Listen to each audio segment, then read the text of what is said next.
ఆంధ్రప్రదేశ్ రాజకీయం మరోసారి తీవ్ర ఆసక్తికర మలుపు తిరుగుతోంది.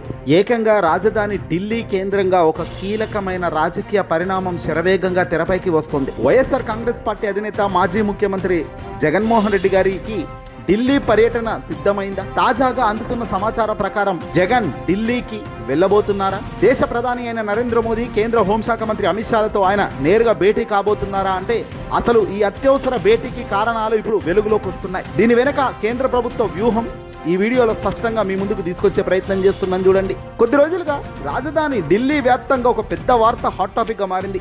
త్వరలోనే పార్లమెంట్ వర్షాకాల సమావేశాల ప్రారంభం కానున్న నేపథ్యంలో కేంద్రంలో ఎన్డీఏ సర్కార్ అత్యంత ప్రతిష్టాత్మకంగా భావిస్తున్న కొన్ని బిల్లులపై ప్రత్యేక దృష్టి సారిస్తుంది. అందులో ప్రధానమైనవి మహిళా రిజర్వేషన్ బిల్ పూర్తి స్థాయి అమలుకు ఈ ప్రక్రియ మరియు దేశవ్యాప్తంగా రాజకీయ వర్గాలన్నీ పునర్విభజన అంటే డీలిమిటేషన్ ప్రక్రియ పైన కూడా పెద్ద ఎత్తున వార్తలు వినబడుతున్నాయి.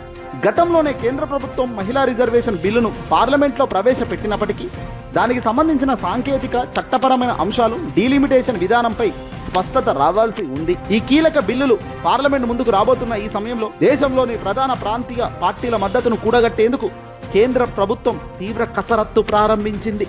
ఇందులో భాగంగానే ఆంధ్రప్రదేశ్లో మాజీ ముఖ్యమంత్రి వైఎస్ఆర్సీపీ పార్టీ జగన్మోహన్ రెడ్డి గారికి ఆంధ్రప్రదేశ్ రాష్ట్రంలో అత్యంత లార్జెస్ట్ పార్టీగా అవతరించిన పార్టీ ఇది. దేశవ్యాప్తంగా కూడా 2019లో 151 సీట్లతో ఏకంగా దేశం మొత్తం ఏపీ వైపు చూసేలా గెలిచిన జగన్ 2024లో 11 సీట్లకే పరిమితం అయినప్పటికీ తన ఓటు బ్యాంకు ఎక్కడా చెక్కు చెదరకుండా దాదాపు 40% ఓటు బ్యాంకును తన పార్టీ వైఎస్ఆర్సీపీ పార్టీ కైవసం చేసుకోవడం పెద్ద ఎత్తున కేంద్ర పెద్దలు ప్రశంసలు కురిపించారు. తెర వెనకాల చంద్రబాబు, మోదీ అంతా ఒక్కటిగా కూటమిగా గెలిచినప్పటికీ జగన్ స్టామినాపై ఎప్పటికప్పుడు అంచనాలు వేస్తూనే ఉన్నారట కేంద్ర పెద్దలు, ఢిల్లీ వాసులు. ప్రస్తుతం పార్లమెంట్లో వైఎస్ఆర్ కాంగ్రెస్ పార్టీ సంఖ్యాబలం ఎంత?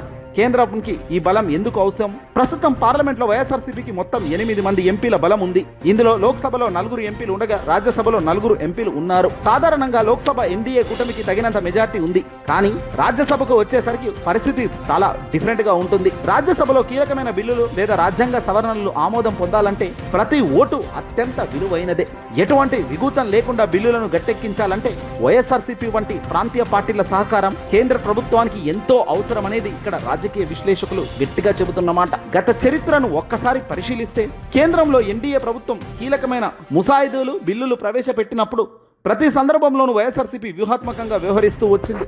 దేశ ప్రయోజనాలకు, రాష్ట్ర ప్రయోజనాలను విఘూతం కలగని రీతిలో పలు కీలక బిల్లులకు వైఎస్ జగన్ మద్దతుగా నిలబడ్డారు. గత పార్లమెంట్ సమావేశాల్లో కూడా మహిళా రిజర్వేషన్ బిల్లుకు వైసీపీ సూత్రప్రాయంగా మద్దతు తెలిపింది. అంతేకాదు నియోజకవర్గాల డీలిమిటేషన్ ప్రక్రియలో రాష్ట్రాలకు, ముఖ్యంగా ఆంధ్రప్రదేశ్ రాష్ట్రానికి ఎలాంటి అన్యాయం జరగకుండా సముచిత ప్రాధాన్యత ఇస్తే ఖచ్చితంగా మేము మద్దతు ఇస్తామని జగన్ ఇప్పటికే ప్రకటన చేస్తున్నారు. ఇప్పుడు మరోసారి ఈ బిల్లును సభ ముందుకు రానుండడంతో వైఎస్ఆర్సీపీ మద్దతు కేంద్రానికి మరింత అవసరము, కీలకం కూడా మారింది. అయితే ఇక్కడ మరో అసలైన ప్రశ్న ఏంటంటే ఈ జగన్ ఢిల్లీ భేటీ కేవలం పార్లమెంట్ బిల్లుల మద్దతుకే పరిమితం అవుతుందా, లేక ఆంధ్రప్రదేశ్ రాష్ట్రానికి సంబంధించిన ఇతర రాజకీయ అభివృద్ధి అంశాలు కూడా చర్చకు వస్తాయా?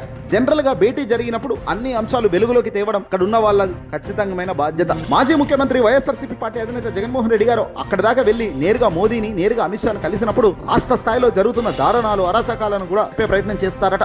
ఆంధ్రప్రదేశ్ లో చంద్రబాబు రాజ్యాంగాన్ని ఎలా తుంగలోకి తొక్కి మరి తన సొంత రాజ్యాంగంను అమలు చేస్తున్నారో అనే విధంగా తాను చేస్తున్న విధి కార్యక్రమాలు, అలాగే పోలీస్ వ్యవస్థ భ్రష్టు పట్టిస్తున్న విధానం, లాకప్ డెత్ కేసులు, పైగా మనోడైతే చాలు పక్కోడైతే ఇంకో మాదిరి అనేటట్టుగా పోలీసులు వ్యవహరిస్తున్న తీరు అన్నీ కూడా చట్టం, లా అండ్ ఆర్డర్ దెబ్బతింటున్న విధానాలు అన్నీ కూడా కేంద్రం పెద్దల దృష్టికి తీసుకెళ్తారు.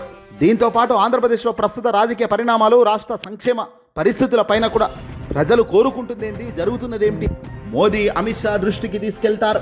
విభజన చట్టంలో అలాగే పెండింగ్ లో ఉన్న హామీలు, రాష్ట్రానికి రావాల్సిన కేంద్ర నిధులు, అభివృద్ధి ప్రాజెక్టుల పురోగతిపై కూడా చర్చ జరిగే అవకాశం ఉంటుంది. కానీ ఇక్కడ జగన్ అధికారంలో లేరు కాబట్టి బహుశా ఈ పాయింట్ను పైకి లేవనెత్తారు. అది ఎలాగో చంద్రబాబు నాయుడు గారు చేయాల్సిన పని.